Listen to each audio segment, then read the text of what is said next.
Chapter 21। दोनों इतने व्यस्त थे कि उन्हें अगले भोजन तक का इंतजार करना पड़ा। बहन, सीनियर अर्जुन कपूर, मैं लगभग आप दोनों से धोखा खा गई थी। तुमने कहा था कि तुम दोनों सिर्फ साधारण दोस्त हो, लेकिन मुझे पता चल गया। दिया पटेल रसोई के दरवाजे के सामने खड़ी थी, बड़ी आंखों से घूरती हुई और एक आत्मसंतुष्ट भाव के साथ। वह अभी पाम मेडोज विला लौटी थी और रसोई में कुछ शोर सुना, इसलिए वह देखने आई। अनपेक्षित रूप से उसने अपनी बहन ईशा पटेल को अपनी चॉपस्टिक से अर्जुन कपूर को खिलाते हुए देखा। दिया पटेल अपनी बहन को बहुत अच्छी तरह से जानती थी। अपनी बहन के व्यक्तित्व के साथ, अगर वे साधारण दोस्त होते तो वह ऐसा कभी नहीं करती अगर उसके मन में उनके लिए कोई अच्छी भावनाएं नहीं होती। वह अर्जुन कपूर दोनों हाथों से लॉबस्टर संभाल रहे थे, जो असुविधाजनक था, इसलिए मैंने उन्हें खिलाया। ईशा पटेल सूखी खांसी के साथ बोली और समझाया। बहन, तुम्हें समझाने की जरूरत नहीं है, मैं समझती हूँ। दिया पटेल रहस्यमय ढंग से मुस्कुराई, फिर उसने खुद को उन दोनों को निजी जगह देने के लिए पहल की। कैसा स्वाद है? ईशा पटेल ने उत्सुकता से पूछा। अर्जुन कपूर को अपनी बनाई पहली डिश का स्वाद लेते हुए देखा। ठीक है, मैंने इतने दिनों से खाना नहीं बनाया है। इस तरह पहली डिश बनाना बहुत अच्छा है।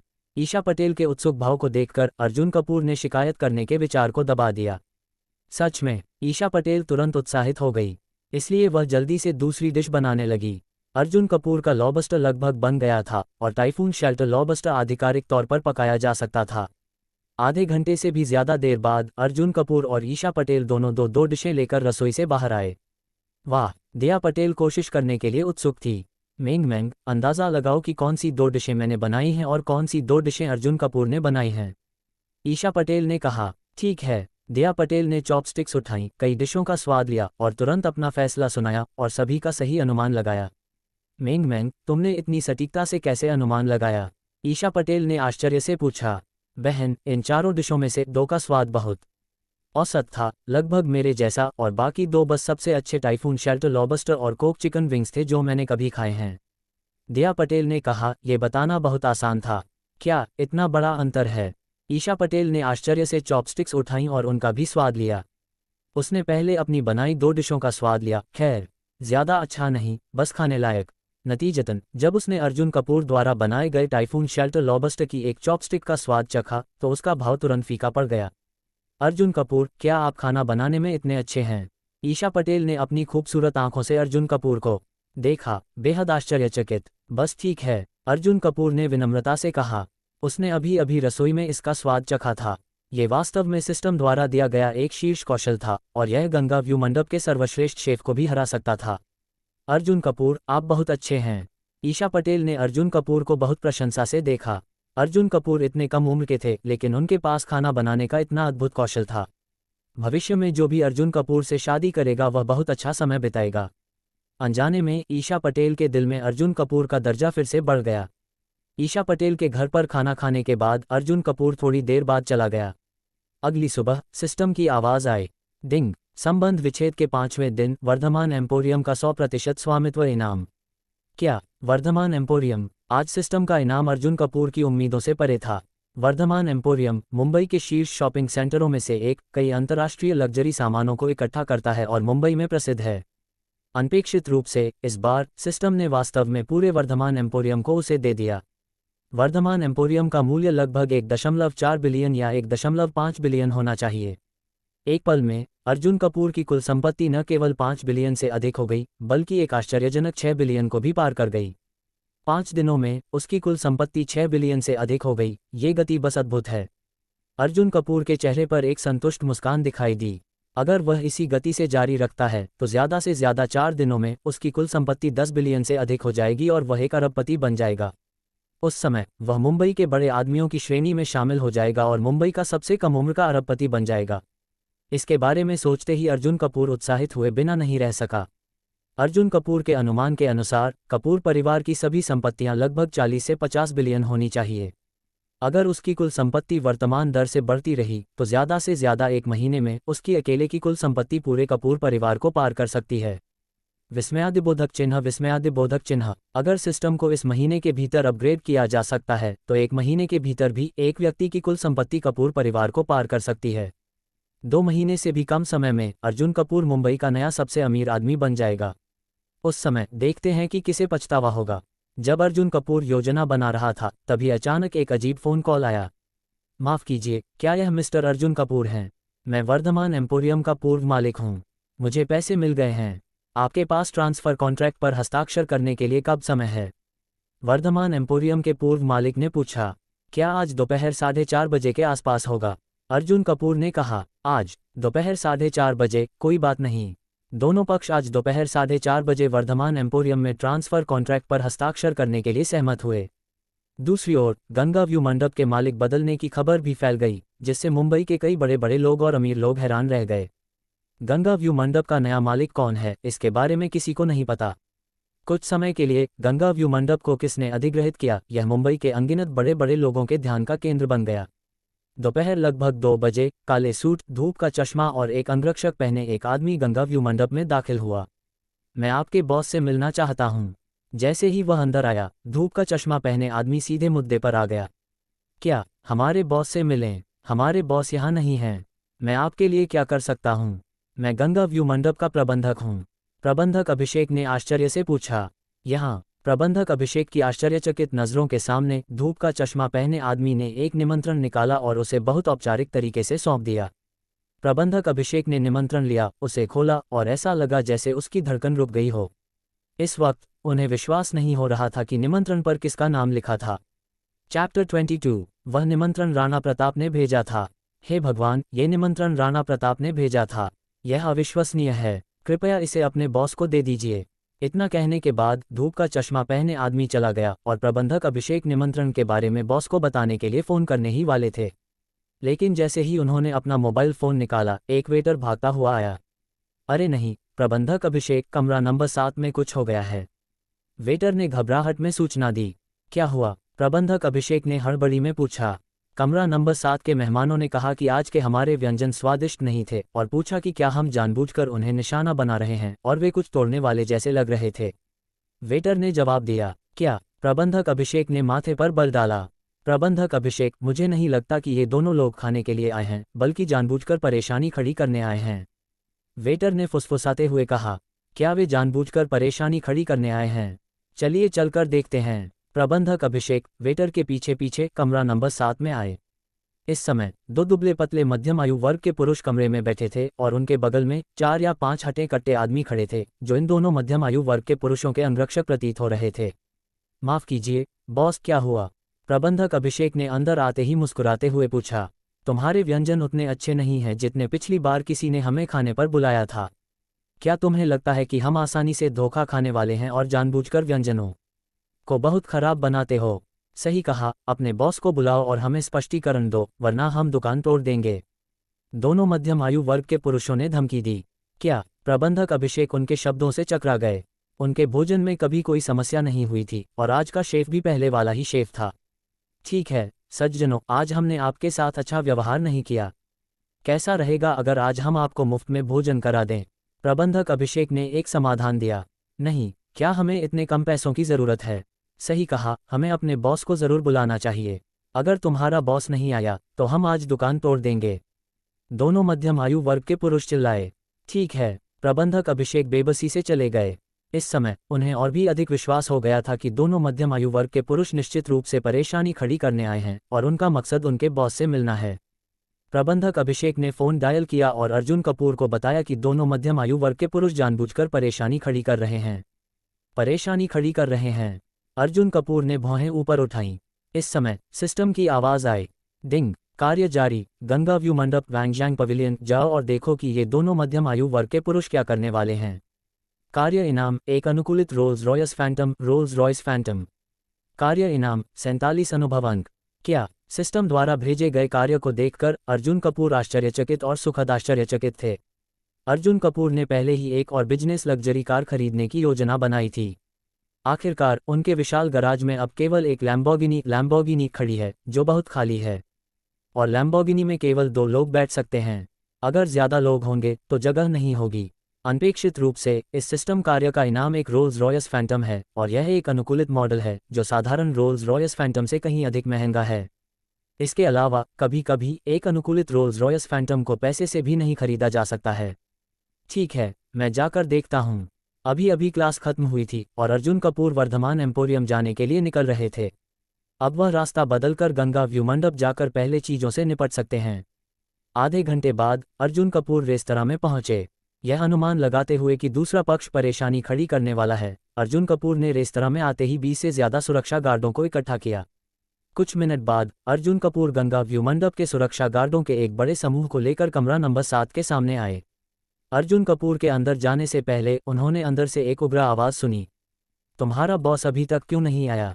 हाँ, मानो या न मानो, मैं तुम्हारी दुकान तोड़ दूंगा। दोनों मध्यम आयु वर्ग के पुरुष चिल्लाए। 4 या 5 अंगरक्षक भी कोशिश करने के लिए उत्सुक थे और वे ऐसे लग रहे थे जैसे वे दुकान तोड़ने वाले हों। लेकिन इससे पहले कि वे अपनी बात खत्म कर पाते, एक दबंग आवाज़ आई, मेरी दुकान तोड़ना चाहते हो? मैं देखता हूं किसकी हिम्मत है। अगले ही पल दोनों मध्यम आयु वर्ग के पुरुषों की आश्चर्यचकित नज़रों के सामने अर्जुन कपूर 20 से ज़्यादा सुरक्षा गार्डों के साथ अंदर चले गए। ये देखकर मध्यम आयु वर्ग के आदमी के कई अंगरक्षकों के हौसले तुरंत पस्त हो गए। हालांकि वे बड़े थे, लेकिन वे अपने आकार से 4 या 5 गुना बड़े दुश्मनों का सामना करते हुए केवल हार मान सकते थे। तुम कौन हो? मैं गंगा व्यू मंडप का बॉस हूँ। अर्जुन कपूर धीरे से बोले। तुम गंगा व्यू मंडप के बॉस हो? क्या तुम मुझसे मजाक कर रहे हो? दोनों मध्यम आयु वर्ग के पुरुष हक्के बक्के रह गए और उन्हें अर्जुन कपूर की बात पर बिल्कुल भी विश्वास नहीं हुआ। ये लड़का उनके सामने कितना छोटा है, शायद 20 साल से भी कम उम्र का होगा। वह गंगा व्यू मंडप का बॉस कैसे हो सकता है? ये हमारे बॉस मिस्टर अर्जुन कपूर हैं। ये देखकर प्रबंधक अभिषेक खड़े हुए और फिर से परिचय कराया। अब दोनों मध्यम आयु वर्ग के पुरुष पूरी तरह से भौचक्के रह गए। वे अर्जुन कपूर को आश्चर्य से घूर रहे थे। वह वास्तव में गंगा व्यू मंडप का नया बॉस है। हे भगवान, वह बहुत छोटा है। तो क्या हुआ अगर तुम गंगा व्यू मंडप के बॉस हो? हम आज के खाने से खुश नहीं हैं। अगर तुम हमें स्पष्टीकरण नहीं दोगे तो तुम देखोगे कि क्या होगा। एक लंबा मध्यम आयु वर्ग का पुरुष चिल्लाया। हाँ, अगर तुम हमें संतोषजनक जवाब नहीं दोगे तो हम बाहर जाने के बाद निश्चित रूप से गंगा व्यू मंडप को बढ़ावा देने में तुम्हारी मदद करेंगे ताकि तुम प्रसिद्ध हो सको। एक अन्य मध्यम आयु वर्ग का पुरुष संकेत देते हुए बोला। एक रेस्तरां के लिए प्रतिष्ठा बहुत महत्वपूर्ण है। लंबा मध्यम आयु वर्ग का पुरुष अर्जुन कपूर को धमकी देना चाहता था, लेकिन इससे पहले कि वह कुछ बोल पाता, प्रबंधक अभिषेक भागते हुए अंदर आए। माफ़ कीजिए बॉस, मुझे अभी पता चला कि आप आ गए हैं। ये निमंत्रण पत्र है जो मैंने आपको पहले भेजा था, प्रबंधक अभिषेक ने कहा। निमंत्रण पत्र? किसने भेजा? अर्जुन कपूर ने पूछा। ये राणा प्रताप ने भेजा है बॉस, वेई, प्रबंधक अभिषेक ने जवाब दिया। राणा प्रताप? ये नाम सुनते ही लंबा मध्यम आयु वर्ग का पुरुष जो चिल्लाना चाहता था तुरंत मुरझा गया। राणा प्रताप मुंबई के बड़े बॉस में से एक, जिनके पास एक बड़ी सुरक्षा कंपनी है और मुंबई के कई मनोरंजन स्थलों में उनकी हिस्सेदारी है। राणा प्रताप उस तरह के तानाशाह हैं जो अपने पैर पटकते हैं तो ज़मीन 3 बार हिलती है। उनकी हिम्मत नहीं है कि वे उन्हें नाराज़ करें। ओह राणा प्रताप, उन्होंने मुझे किस लिए बुलाया है? अर्जुन कपूर और भी आश्चर्यचकित थे। अर्जुन कपूर ने भी राणा प्रताप का नाम सुना था, लेकिन वे दोनों एक दूसरे को नहीं जानते थे। बड़े भाई राणा प्रताप आपको कल अपने घर चाय के लिए बुला रहे हैं, प्रबंधक अभिषेक ने जवाब दिया। क्या राणा प्रताप ने सामने वाले लड़के को कल अपने घर चाय के लिए बुलाया है? धत धत, दोनों मध्यम आयु वर्ग के पुरुष जो परेशानी खड़ी कर रहे थे, प्रबंधक अभिषेक की बात सुनकर डर के मारे पीले पड़ गए। राणा प्रताप कौन हैं? वह उनके मुंबई के बड़े बॉस हैं। उस मेहमान की पहचान क्या है जिसे उन्होंने अपनी मर्जी से बुलाया है? भले ही उसकी पहचान राणा प्रताप जितनी अच्छी न हो, लेकिन वह राणा प्रताप के जैसी कैसे हो सकती है? वरना राणा प्रताप उसे क्यों बुलाएंगे? वे जितना सोचते गए, दोनों मध्यम आयु वर्ग के पुरुष अर्जुन कपूर को उतना ही डरे हुए देखने लगे। एक पल के लिए उनके पैर कांप रहे थे। ठीक है, मैं जानता हूँ, अर्जुन कपूर ने सिर हिलाया। अर्जुन कपूर ने निमंत्रण पत्र लिया और दोनों मध्यम आयु वर्ग के पुरुषों को देखा। एक पल में दोनों मध्यम आयु वर्ग के पुरुष घुटनों के बल बैठ गए और उन्होंने पर्दे के पीछे के मास्टरमाइंड का खुलासा कर दिया। चैप्टर 23। दोनों मध्यम आयु वर्ग के पुरुषों ने सच छिपाने की हिम्मत नहीं की और अर्जुन कपूर को सीधे कारण बताया। मिस्टर अर्जुन कपूर, हम गलत हैं। मिस्टर अर्जुन कपूर, चलिए सच बताते हैं। ये स्वाद रेस्तरां के मालिक राजेश खन्ना थे, जिन्होंने हमें यहाँ आकर परेशानी खड़ी करने के लिए पैसे दिए थे। हाँ मिस्टर अर्जुन कपूर, हम सिर्फ पैसों के लिए काम कर रहे हैं। हम जैसे बदमाशों से परेशान न हों। दोनों मध्यम आयु वर्ग के पुरुषों ने सच छिपाने की हिम्मत नहीं की और अर्जुन कपूर को सीधे कारण बताया। स्वाद रेस्तरां मुंबई का दूसरा सबसे अच्छा रेस्तरां है, जो उनके गंगा व्यू मंडप के बाद दूसरे स्थान पर है। स्वाद रेस्तरां के मालिक राजेश खन्ना ने देखा कि गंगा व्यू मंडप का एक नया मालिक है और यह एक शांत दौर है, इसलिए वे इस अवसर का लाभ उठाकर गंगा व्यू मंडप की प्रतिष्ठा को बर्बाद करना चाहते थे और मुंबई में पहले स्थान पर आना चाहते थे। यदि संभव हो तो गंगा व्यू मंडप को बदनाम करने के बाद वे इसे कम कीमत पर खरीद लेंगे, जो और भी बेहतर होगा। क्या स्वाद रेस्तरां के मालिक राजेश खन्ना ने तुम्हें आने के लिए कहा था? यह जवाब अर्जुन कपूर की उम्मीदों के भीतर था। अच्छा, वह मुझसे बदमाशी कर रहा है, अर्जुन कपूर ने व्यंग्य किया। इस बार उन्होंने गलत व्यक्ति को उकसाया है। प्रबंधक अभिषेक, इन्हें सीधे पुलिस स्टेशन भेज दो, अर्जुन कपूर ने आदेश दिया। नहीं मिस्टर अर्जुन कपूर, मिस्टर अर्जुन कपूर, हम गलत हैं। अर्जुन कपूर की बात सुनकर दोनों मध्यम आयु वर्ग के पुरुष तुरंत घबरा गए। अंत में इन लोगों को गंगा व्यू मंडप के सुरक्षा कर्मियों द्वारा ले जाया गया। अर्जुन कपूर ने निमंत्रण पत्र खोला और देखा, ये वास्तव में मुंबई के बॉस राणा प्रताप द्वारा भेजा गया था और ऐसा लग रहा था कि इसे हाथ से लिखा गया है। कल, अर्जुन कपूर धीरे से बुदबुदाए, कल सप्ताहांत है, चलो देखते हैं। तभी सिस्टम की आवाज़ आई, डिंग। गंगा व्यू मंडप जाओ और देखो कि ये दोनों मध्यम आयु वर्ग के पुरुष क्या कर रहे हैं। मिशन पूरा हुआ, बधाई हो, एक अनुकूलित रोल्स रॉयस फैंटम प्राप्त हुआ। बधाई हो, 47 अनुभव अंक प्राप्त हुए। मिशन पूरा हुआ, एक अनुकूलित रोल्स रॉयस और 47 अनुभव अंक प्राप्त हुए। अर्जुन कपूर ने फिर से अपने कुल अनुभव अंकों को देखा। वर्तमान सिस्टम स्तर 195 1500। अपग्रेड करने के लिए केवल 1305 अनुभव अंकों की आवश्यकता है। ये गति अच्छी है। अर्जुन कपूर काफ़ी संतुष्ट थे। सिस्टम अपग्रेड मोड चालू किए हुए अभी 2 या 3 दिन ही हुए हैं और उन्होंने लगभग 200 अनुभव अंक जमा कर लिए हैं। अब उन्होंने अपग्रेड के लिए आवश्यक अनुभव अंकों का लगभग 1/7वां हिस्सा इकट्ठा कर लिया है। ये गति वास्तव में तेज़ है। इस गति से सबसे रूढ़िवादी अनुमान के साथ भी सिस्टम को निश्चित रूप से 1 महीने के भीतर स्तर 2 में अपग्रेड किया जा सकता है। उस समय सिस्टम के दैनिक पुरस्कार बहुत बढ़ जाएंगे। उस समय रेड्डी परिवार को अपने पैरों तले कुचलने के अपने लक्ष्य के करीब पहुंचना होगा। स्वाद रेस्तरां, राजेश खन्ना, अर्जुन कपूर धीरे से बुदबुदाए। उनके पास अब करने के लिए बहुत सी चीज़ें हैं। जब वे अपने हाथों की चीज़ें खत्म कर लेंगे तो ये राजेश खन्ना के दुर्भाग्य का समय होगा। राजेश खन्ना उनके गंगा व्यू मंडप को हासिल नहीं करना चाहते, इसलिए वह पहले उनके स्वाद रेस्तरां को हासिल करने का रास्ता निकालेंगे और उनके साथ उन्हीं के तरीके से पेश आएंगे। अगर भविष्य में कोई सवाल हो तो मुझसे जल्द से जल्द संपर्क करें। अर्जुन कपूर ने प्रबंधक अभिषेक को कुछ निर्देश देने के बाद गंगा व्यू मंडप छोड़ दिया। जब अर्जुन कपूर वर्धमान एम्पोरियम पहुंचे तो लगभग 4 बजे ही थे। अर्जुन कपूर और वर्धमान एम्पोरियम के पूर्व मालिक द्वारा सहमति व्यक्त किया गया समय दोपहर 4:30 बजे था और अभी भी आधा घंटा बाकी था। अर्जुन कपूर ने इस आधे घंटे का लाभ वर्धमान एम्पोरियम में खरीदारी करने के लिए उठाया। जब वे कपूर के घर से निकले थे तो वे अपने साथ कुछ ही कपड़े लेकर आए थे। अब उनके पास पहनने के लिए पर्याप्त कपड़े नहीं थे, इसलिए वे कुछ नए कपड़े खरीदना चाहते थे। अर्जुन कपूर को जो सबसे नज़दीकी दुकान मिली वे उसमें चले गए। थोड़ी देर बाद अर्जुन कपूर ने बहुत सारे कपड़े चुने। जब अर्जुन कपूर भुगतान करने ही वाले थे तभी एक आश्चर्यचकित आवाज़ आई, अरे क्या यह अर्जुन कपूर नहीं है? तुमने कपूर परिवार से अपना नाता तोड़ लिया है और तुम इस लग्जरी स्टोर में आने की हिम्मत कर रहे हो। क्या तुम्हारे पास पैसे हैं? एक युवक आया और व्यंग्यात्मक लहजे में कहा। युवक का नाम आदित्य जोशी है। वह जोशी परिवार से है जो मुंबई का एक और बड़ा परिवार है। आदित्य जोशी और अर्जुन कपूर का हमेशा से ही 36 का आंकड़ा रहा है। भले ही तुम अभी भी जोशी परिवार में हो, जोशी परिवार से अपना नाता तोड़ने में क्या अंतर है? अर्जुन कपूर ने सीधे जवाब दिया। अर्जुन कपूर की बात सुनकर आदित्य जोशी तुरंत गुस्सा हो गया। आदित्य जोशी एक नाजायज़ बच्चा है। जोशी परिवार में उसकी स्थिति बेहद नीची है। अनुमान है कि वह कपूर परिवार में रहने पर उससे ज़्यादा बेहतर नहीं है। उसके बाद अर्जुन कपूर ने आदित्य जोशी को नज़रअंदाज किया और चेकआउट करने चले गए। यहाँ एक कपड़े की कीमत दसियों हज़ार या सैकड़ों हज़ारों रुपए है। तुमने एक बार में इतने सारे ले लिए, क्या तुम इसे वहन कर सकते हो? आदित्य जोशी ने व्यंग्यात्मक लहजे में कहा। अर्जुन कपूर ने कम से कम 1 दर्जन तरह के कपड़े और पैंट लिए। ये मिलाकर रूढ़िवादी रूप से अनुमानित सैकड़ों हज़ारों रुपए के होंगे। आदित्य जोशी को विश्वास नहीं था कि अर्जुन कपूर, एक परित्यक्त युवक जिसने कपूर परिवार से नाता तोड़ लिया है, इतने पैसे ला सकता है। रुको, अगर तुम्हारे पास बाद में पर्याप्त पैसे नहीं होंगे तो तुम क्या करोगे? आदित्य जोशी भी उसके पीछे पीछे गया और शो देखने की योजना बनाई। कुछ मिनट बाद कर्मचारियों ने गिनती की। सर, आपके ये कपड़े कुल 12,76,000 रुपए के हैं। क्या आप कार्ड से भुगतान करना चाहेंगे या?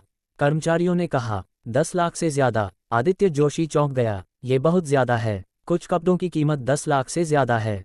ये वास्तव में एक विलासिता है। अर्जुन कपूर, एक परित्यक्त युवक की बात तो छोड़िए, यहाँ तक कि वह भी इतने पैसे नहीं ला सकता था। वह देखना चाहता था कि अर्जुन कपूर कैसे 10 लाख से ज्यादा निकालेगा और वह कैसे भुगतान करेगा।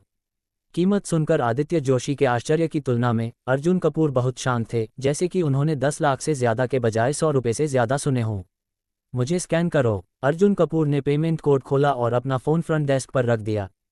ठीक है। स्टाफ ने इसे सीधे स्कैन कर दिया। अगले ही पल एक बैंक टेक्स्ट संदेश आया। आपके कार्ड के अंतिम अंक 5169 ने 12,76,000 खर्च किए और शेष राशि 98,81,10.23 रुपये है। उसके बगल में आदित्य जोशी, जो अर्जुन कपूर को पैसे नहीं निकाल पाने से शर्मिंदा देखने वाला था, ने संयोग से यह टेक्स्ट संदेश देखा। एक पल में आदित्य जोशी हक्का बक्का रह गया। हे भगवान, अर्जुन कपूर के बैलेंस में इतने अंक कैसे हो सकते हैं? इस बैलेंस में 8 या 9 अंक लगते हैं। यदि यह 8 अंक है तो यह 90 मिलियन से अधिक है, और यदि यह 9 अंक है तो यह 900 मिलियन से अधिक है। इस समय आदित्य जोशी की धड़कन मानो रुक सी गई थी। 900 मिलियन की बात तो छोड़िए, यहाँ तक कि 90 मिलियन से भी ज्यादा, उसके लिए ये बहुत बड़ी रकम थी। भले ही वह जोशी परिवार का बच्चा था, उसके बैंक कार्ड में केवल कुछ 100,000 थे, अर्जुन कपूर के बैलेंस का एक अंश भी नहीं। उसके नाजायज बेटे की बात तो छोड़िए, यहाँ तक कि उनके जोशी परिवार की युवा पीढ़ी में सबसे शक्तिशाली व्यक्ति, जिसके पास ज्यादा से ज्यादा 20 या 30 मिलियन रुपए थे, अर्जुन कपूर से कहीं कम था। अर्जुन कपूर के पास इतने पैसे कैसे हो सकते हैं? ये बहुत भयानक था। वहां खड़ा आदित्य जोशी मानो बिजली का झटका लगा हो, अचल और डर के मारे मूर्ख बन गया था। अर्जुन कपूर दूसरी ओर बड़ी और छोटी थैलियों के साथ आसानी से चले गए। 10 लाख से अधिक उनके लिए एक बूंद भी नहीं थी। अर्जुन कपूर ने अपने खरीदे हुए सभी कपड़े कार में रखने के बाद देखा कि लगभग समय हो गया है। अर्जुन कपूर सीधे वर्धमान एम्पोरियम के सबसे ऊपरी मंजिल पर चले गए। कुछ मिनट बाद अर्जुन कपूर सबसे ऊपरी मंजिल के कार्यालय में आ गए। इस समय वर्धमान एम्पोरियम के पूर्व मालिक पहले से ही वहां इंतजार कर रहे थे। दोनों पक्षों ने हाथ मिलाया और एक दूसरे को जाना। कुछ सरल और गर्भित शब्दों के बाद दोनों पक्षों ने औपचारिक रूप से अनुबंध पर हस्ताक्षर किए।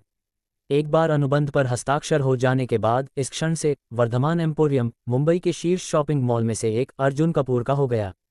इसे खत्म करने के बाद पूर्व मालिक अपना सामान लेकर चले गए और यह शानदार कार्यालय भी अर्जुन कपूर का हो गया। अर्जुन कपूर थोड़ी देर कार्यालय में बैठे रहे और अचानक उन्हें कुछ एक और महत्वपूर्ण बात याद आई। चैप्टर 24 योजक चिन्ह योजक चिन्ह योजक चिन्ह। नई स्थिति और भी खराब होती जा रही है। अब वह यूनिवर्सल स्किल सिलेक्शन कार्ड का उपयोग करने का समय है, जो उसे पिछले मिशन से मिला था। पहले अर्जुन कपूर ने नहीं समझा कि इस यूनिवर्सल स्किल सिलेक्शन कार्ड का उपयोग कैसे करना है और कौन सा कौशल चुनना है, लेकिन अब उसके पास एक विचार है। इस समय अर्जुन कपूर के दिमाग में 2 कौशल हैं, यानी शीर्ष लड़ाई कौशल और शीर्ष वित्तीय प्रबंधन कौशल। पहले शीर्ष लड़ाई कौशल वह है जिस पर अर्जुन कपूर ने आज गंगा व्यू मंडप में जो हुआ उसके आधार पर विचार किया। वास्तव में अर्जुन कपूर का ये विचार पहले से था। अगर आज यह उसकी अपनी जमीन पर नहीं होता, अगर उसे सच में लड़ाई करनी पड़ती, तो वह एक साधारण छात्र निश्चित रूप से उन मोटे सुरक्षा गार्डों का सामना नहीं कर पाता। बाद में अगर वह निमंत्रण स्वीकार करता और राणा प्रताप की संपत्ति में जाता, तो कौन जानता क्या होगा। राणा प्रताप जैसे बड़े बॉस का सामना करते हुए शीर्ष स्तर के लड़ाई कौशल हासिल करना एक सुरक्षा उपाय हो सकता है। ये सभी गौण है। सबसे महत्वपूर्ण बात यह है कि उसे भविष्य में रेड्डी परिवार के साथ निपटना है। यदि हैदराबाद का रेड्डी परिवार हताश हो जाता है और उसके साथ अंतिम लड़ाई करने का प्रयास करता है, तो शीर्ष स्तर के लड़ाई कौशल हासिल करना अर्जुन कपूर को आत्मसुरक्षा की क्षमता भी देगा।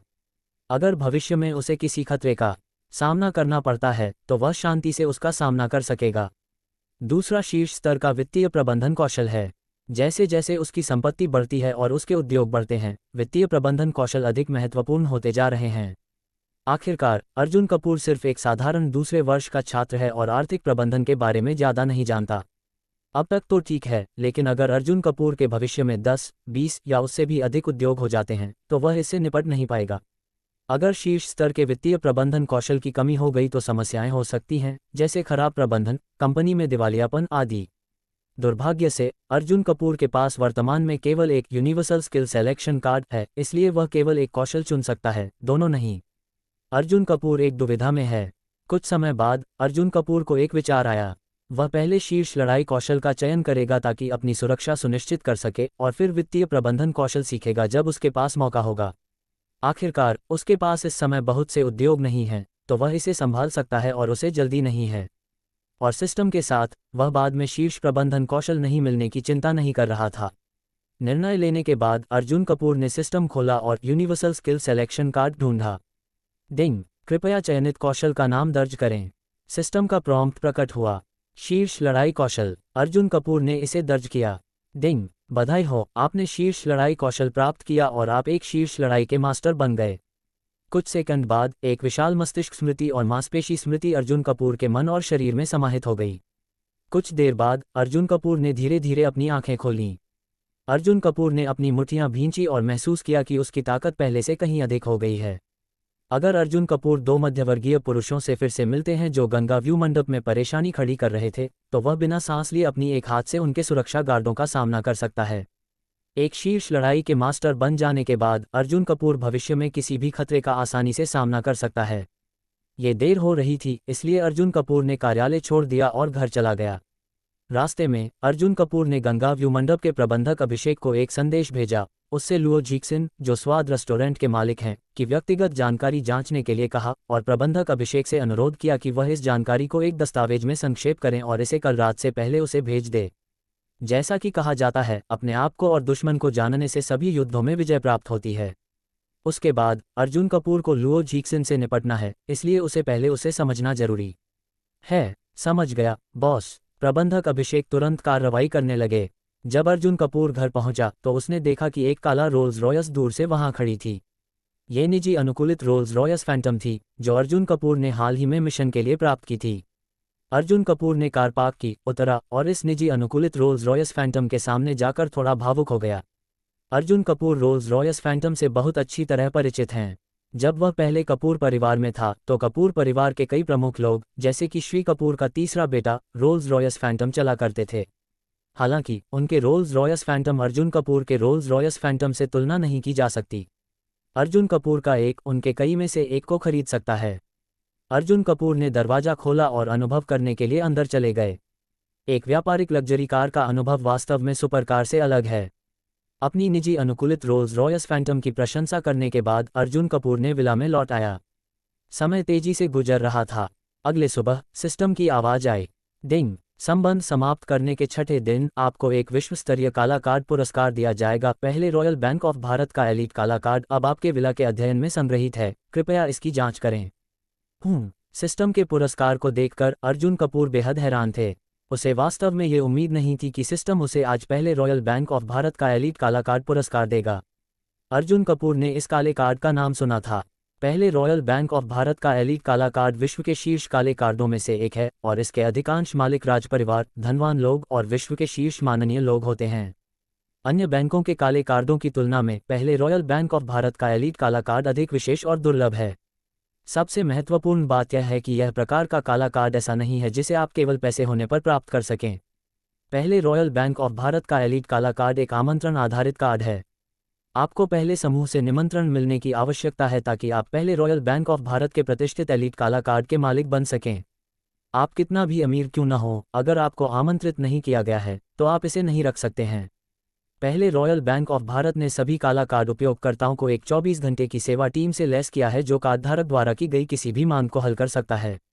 और सबसे महत्वपूर्ण बात यह है कि पहले रॉयल बैंक ऑफ भारत का एलीट काला कार्ड राशि पर कोई सीमा नहीं होती है और धारक जितना चाहे खर्च कर सकता है।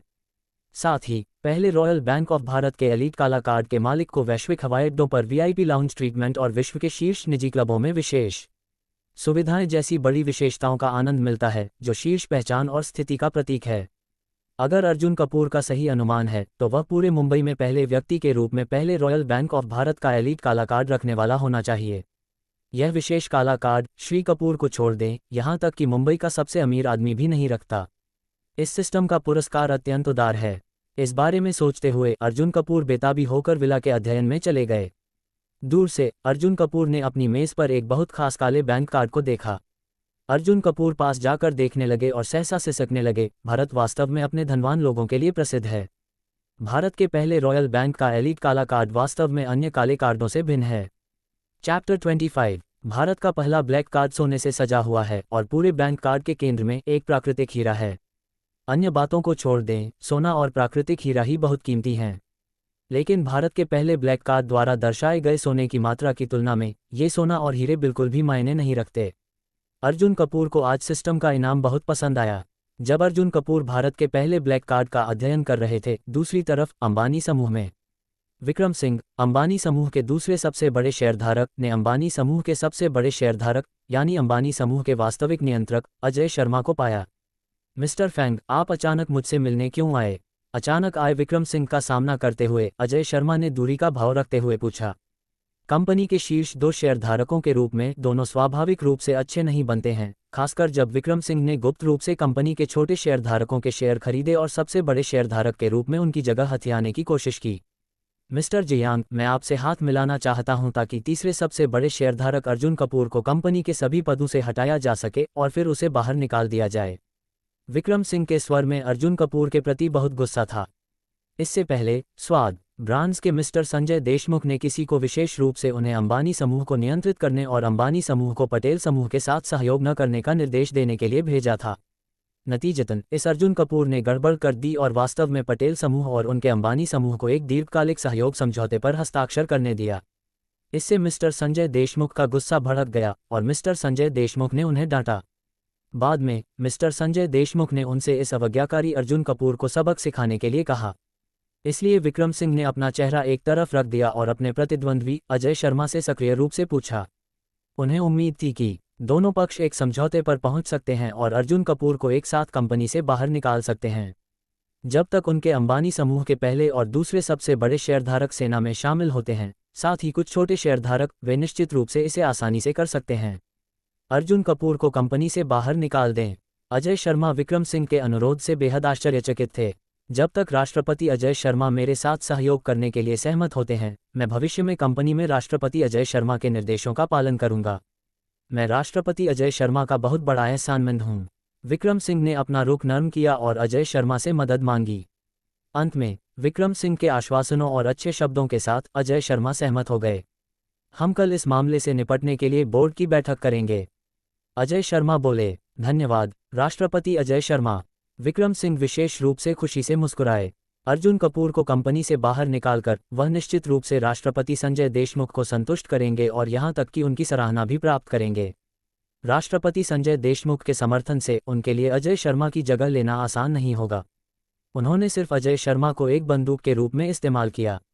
कल उस अर्जुन कपूर को बाहर निकाल दिया जाएगा।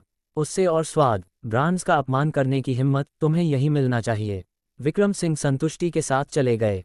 कार्यालय में अजय शर्मा के चेहरे पर भी एक व्यंग्यात्मक मुस्कान थी। वास्तव में अर्जुन कपूर को कंपनी से बाहर निकालने की तुलना में वह जो अधिक करना चाहते थे वह विक्रम सिंह को कंपनी से बाहर निकालना था। ये कुछ ऐसा था जिसका अजय शर्मा पिछले 1 या 2 वर्षों से सपना देख रहे थे, लेकिन दुर्भाग्य से दोनों के पास कंपनी में समान शेयर थे और वह विक्रम सिंह का कुछ नहीं कर सके। अजय शर्मा ने विक्रम सिंह से सिर्फ वादा किया था, लेकिन उन्होंने केवल मौखिक रूप से वादा किया था। वास्तव में उनके दिमाग में एक और विचार था।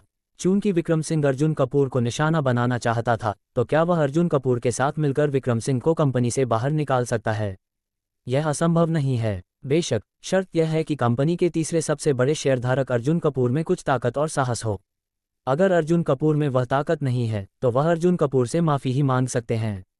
उन्होंने पहले अर्जुन कपूर से मिलकर ये तय करने का फैसला किया कि वह क्या चुनेंगे। ये सोचते हुए अजय शर्मा ने अपने विश्वासपात्र आदित्य जोशी को फ़ोन किया, जो अंबानी समूह के वर्तमान अध्यक्ष हैं, और उनसे अर्जुन कपूर को आज रात खाने पर आमंत्रित करने के लिए कहा, ये कहते हुए कि उनके पास अर्जुन कपूर के साथ चर्चा करने के लिए कुछ महत्वपूर्ण बातें हैं। 10 मिनट बाद अर्जुन कपूर को आदित्य जोशी का फ़ोन आया, आज रात खाने पर आमंत्रित करें। अर्जुन कपूर थोड़ा हैरान था। ये सच है, आपके पास जितने अधिक उद्योग और संपत्तियां होंगी, आप उतने ही व्यस्त होंगे। आज दोपहर मुंबई के बॉस राणा प्रताप ने उन्हें चाय पर आमंत्रित किया और अब आज रात अंबानी समूह के सबसे बड़े शेयरधारक उन्हें महत्वपूर्ण मामलों पर चर्चा करने के लिए फिर से खाने पर आमंत्रित करने जा रहे हैं। ठीक है, मैं सहमत हूँ, आज रात मिलते हैं। अर्जुन कपूर सहमत हो गया। चूंकि यह एक महत्वपूर्ण मामला है, अर्जुन कपूर स्वाभाविक रूप से जाएगा। यह उल्लेख नहीं है कि वह अंबानी समूह के तीसरे सबसे बड़े शेयरधारक हैं और इनकार करने का कोई कारण नहीं है। आज दोपहर राणा प्रताप के निमंत्रण के बारे में अर्जुन कपूर गहरे विचारों में खो गया। तभी सिस्टम की आवाज आई, डिंग, अस्थायी कार्य जारी, राणा प्रताप का निमंत्रण स्वीकार करें और उनके एस्टेट में चाय पीने जाएं। कार्य इनाम अंबानी समूह के 8% शेयर। कार्य इनाम 51 अनुभव अंक। क्या सिस्टम फिर से चुनौती दे रहा है? सिस्टम के कार्यों को देखते हुए अर्जुन कपूर की आंखें चमक उठीं।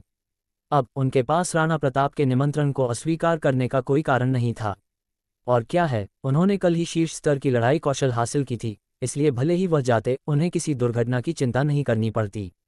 इस कार्य का इनाम अंबानी समूह के 8% शेयर था। यदि कार्य पूरा हो जाता है तो पिछले वाले को मिलाकर अर्जुन कपूर के पास अंबानी समूह के 20% शेयर होंगे। जहां तक अर्जुन कपूर को पता था, अंबानी समूह के दूसरे सबसे बड़े शेयरधारक विक्रम सिंह के पास शायद केवल 20.3% शेयर थे। वह उनसे केवल 0.4% दूर थे, और शेयरों के इस 8% के साथ अर्जुन कपूर की कुल संपत्ति आधिकारिक तौर पर 7 अरब को पार कर सकती है। दूसरी ओर मुंबई के एक कॉफ़ी शॉप में चेतना का मूड खराब था, क्योंकि अर्जुन कपूर के खिलाफ उसकी पिछली योजना विफल हो गई थी। वह एक साधारण अर्जुन कपूर को भी नहीं हरा सकी। कितनी शर्म की बात है। ये देखकर चेतना की सबसे अच्छी दोस्त ने उसे समझाया, चेतना चिंता मत करो, आज दोपहर मैं मुंबई के एक बड़े बॉस से मिलने जा रही हूँ। कैसा रहेगा, तुम मेरे साथ चलो और मैं तुम्हें इस बड़े बॉस से मिलवाऊंगी। इस समय चेतना के प्रेमी अमीर जोशी परिवार के प्रत्यक्ष वंशज आदित्य जोशी ने पहल की। यदि आप इस बड़े बॉस की सराहना प्राप्त कर सकते हैं तो शायद आप इस बड़े बॉस के हाथ का उपयोग उस अर्जुन कपूर नामक लड़के को कड़ी सजा देने के लिए कर सकते हैं। क्या आदित्य, तुम किस बड़े बॉस से मिलने जा रही हो? चेतना तुरंत ऊर्जावान हो गई और उत्साह से पूछा। राणा प्रताप, बिग बॉस राणा प्रताप, आदित्य जोशी ने प्रशंसा से कहा। राणा प्रताप जैसे नायक, जिन्होंने नीचे से कड़ी मेहनत की, कई युवाओं द्वारा पूजे जाने वाले आदर्श हैं। क्या राणा प्रताप, बॉस राणा प्रताप? चेतना बहुत खुश हुई। वह राणा प्रताप की प्रतिष्ठा के लिए प्रसिद्ध थी।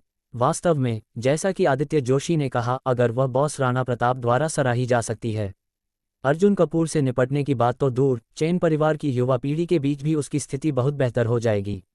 आदित्य, तुम बॉस राणा प्रताप से मिलने जा रही हो, क्या तुम्हें मुझे अपने साथ ले जाना ठीक नहीं लगेगा? हालांकि चेतना सीधे सहमत होना चाहती थी, फिर भी उसने कमजोर होने का नाटक किया और आदित्य जोशी के लिए नहीं जाना चाहा। कोई बात नहीं, ये देखकर आदित्य जोशी जल्दी से बोले। चेतना ने जो कहा वह सही था। अचानक किसी बाहरी व्यक्ति को ले जाना वास्तव में अच्छा नहीं था, लेकिन चेतना की कमजोर उपस्थिति को देखकर आदित्य जोशी भूल गए कि यह अच्छा है या नहीं। तुम्हारा बहुत बहुत धन्यवाद आदित्य। चेतना ने आदित्य जोशी का हाथ थामा और धन्यवाद दिया। मैं राणा प्रताप जैसे बड़े आदमी से कभी नहीं मिली। जब मैं आज उनसे मिलूं तो तुम्हें मेरी मदद करनी होगी। चेतना का कोमल हाथ थामते हुए आदित्य जोशी की धड़कन तेजी से बढ़ गई। कोई बात नहीं, ये सब छोटी बातें हैं, मैं निश्चित रूप से तुम्हारी मदद करूंगा, निश्चित रूप से। आदित्य जोशी बार बार सिर हिलाया। समय बीत जाता है। दोपहर में अर्जुन कपूर अपनी नई कार, एक विशेष रूप से बनाई गई रोल्स रॉयस फैंटम चलाकर सीधे राणा प्रताप के एस्टेट के लिए रवाना हुए। दूसरी तरफ चेतना और आदित्य जोशी भी निकल पड़े। चैप्टर 26। दोनों करीब थे, लेकिन दोनों पक्ष अभी भी करीब थे। क्योंकि यह करीब था, चेतना और आदित्य जोशी राणा प्रताप के एस्टेट के सामने पहले पहुंचे। आदित्य जोशी ने कार रोकी और चेतना स्पष्ट रूप से बहुत घबराई हुई थी और कार से उतरने में थोड़ी डरी हुई थी। आखिरकार राणा प्रताप मुंबई में एक तानाशाह थे और अपनी निर्ममता के लिए जाने जाते थे। इस बार वह अचानक आदित्य जोशी के पीछे पीछे आई थी। कौन जानता है कि राणा प्रताप उसे देखकर गुस्सा करेंगे या नहीं। अगर राणा प्रताप गुस्सा हो गए तो वह क्या करेंगे, कहना मुश्किल है। वह जितना सोचती थी, चेतना उतना ही डरी हुई महसूस करती थी। चेतना, कोई मनोवैज्ञानिक बोझ महसूस मत करो। मैं बॉस राणा प्रताप को बहुत अच्छी तरह जानता हूँ। मैं बॉस राणा प्रताप के सामने तुम्हारे बारे में कुछ अच्छी बातें कहूंगा और बॉस राणा प्रताप निश्चित रूप से तुमसे अच्छे प्रभाव डालेंगे। उस समय अर्जुन कपूर से निपटना बहुत आसान होगा, है ना? ये सिर्फ बॉस राणा प्रताप के शब्दों की बात है। आदित्य जोशी ने सांत्वना दी। ये सही है। चेतना ने सिर हिलाया। जब अर्जुन कपूर को सबक सिखाने की बात आई तो चेतना को बहुत बेहतर महसूस हुआ। वह अब सबसे ज्यादा जो करना चाहती थी वह अर्जुन कपूर को कड़ी सजा देना था।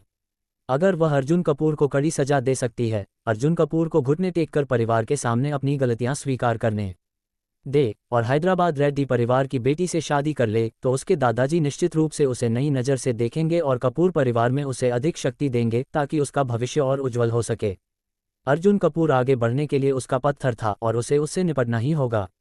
एक गहरी सांस लें। चेतना और आदित्य जोशी कार से उतर गए। मुंबई में एक बड़े बॉस के रूप में राणा प्रताप के कई दुश्मन हैं, इसलिए राणा प्रताप के एस्टेट के सामने कई अंगरक्षक पहरा दे रहे हैं। आदित्य जोशी आगे बढ़े और अग्रणी अंगरक्षक कप्तान से विनम्रता से कहा, नमस्ते, कृपया सूचित करें कि जोशी परिवार की तीसरी पीढ़ी आदित्य जोशी बिग बॉस राणा प्रताप से मिलने आए हैं। जोशी परिवार, यहाँ इंतजार करें। अंगरक्षक कप्तान ने आदित्य जोशी को देखा, फिर सूचित करने के लिए एस्टेट के अंदर चला गया। क्या अभी भी सूचित करने की आवश्यकता है?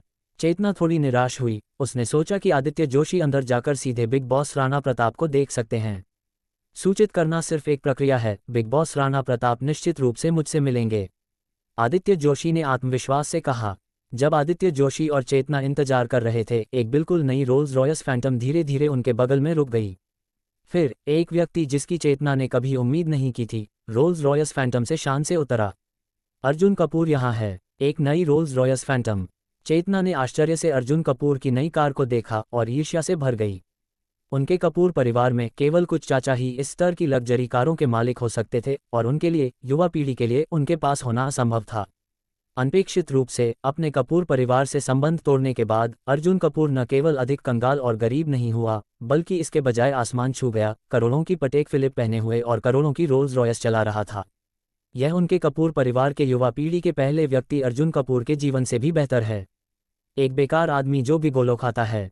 क्योंकि वह अर्जुन कपूर से बहुत ईर्ष्यालु और नाराज थी, चेतना अर्जुन कपूर पर अन्य जगहों से व्यंग्य नहीं कर सकी, बल्कि केवल गिगोलो से ही कर सकी। आखिरकार उसकी और कपूर परिवार के अन्य सदस्यों की नज़र में अर्जुन कपूर के पास अब जो कुछ भी है, वह इसलिए है क्योंकि वह पटेल समूह से गिगोलो खाता है। क्या इस लड़के ने ये रोल्स रॉयस फैंटम गिगोलो खाकर हासिल किया? चेतना की बात सुनकर आदित्य जोशी ने असमंजस में पूछा। वह केवल 3 या 4 मिलियन युआन की बेंटले कॉन्टिनेंटल चलाता है, लेकिन कपूर परिवार से संबंध तोड़ने वाले इस परित्यक्त युवक ने वास्तव में एक रोल्स रॉयस चलाए। हाँ, न केवल ये रोल्स रॉयस, बल्कि उसकी अन्य लैम्बोर्गिनी और पटेक फिलिप जो वह पहनता है, वह सब उसे गिगोलो खाकर मिला है। चेतना ने अपने दांत पीसते हुए कहा। क्या? आदित्य जोशी इसे और नहीं सह सके। इस समय वह अर्जुन कपूर से बेहद ईर्ष्यालु थे। उसे गिगोलो खाकर एक रोल्स रॉयस, एक लैम्बोर्गिनी और यहाँ तक कि एक पटेक फिलिप भी मिली। ये हमारी पीढ़ी के लिए बस एक रोल मॉडल है। एक पल में आदित्य जोशी ने अपने दिल में अर्जुन कपूर की प्रशंसा की। बड़े भाई, तुमने ये कैसे किया? मैं तुमसे सीखना चाहता हूँ। आखिरकार गिगोलो वास्तव में अच्छे हैं। लेकिन चेतना के सामने आदित्य जोशी को अर्जुन कपूर को नीचा दिखाने का नाटक करना पड़ा। हाँ, वह वास्तव में एक बेकार है। आदित्य जोशी ने अपना मुंह खोला। वास्तव में वह जो कहना चाहते थे वह ये था कि अर्जुन कपूर एक भगवान हैं। अर्जुन कपूर, क्या ये भी कोई जगह है जहां तुम आ सकते हो? चेतना ने व्यंग्यात्मक रूप से कहा। अगर तुम आ सकते हो तो मैं क्यों नहीं आ सकता? क्या ये तुम्हारा घर है? अर्जुन कपूर ने ठंडे स्वर में कहा। तुम शायद बॉस राणा प्रताप से मिलने आए हो। दुर्भाग्य से बॉस राणा प्रताप कोई ऐसे व्यक्ति नहीं है जिनसे तुम, कपूर परिवार के एक परित्यक्त पुत्र, मिल सकते हो।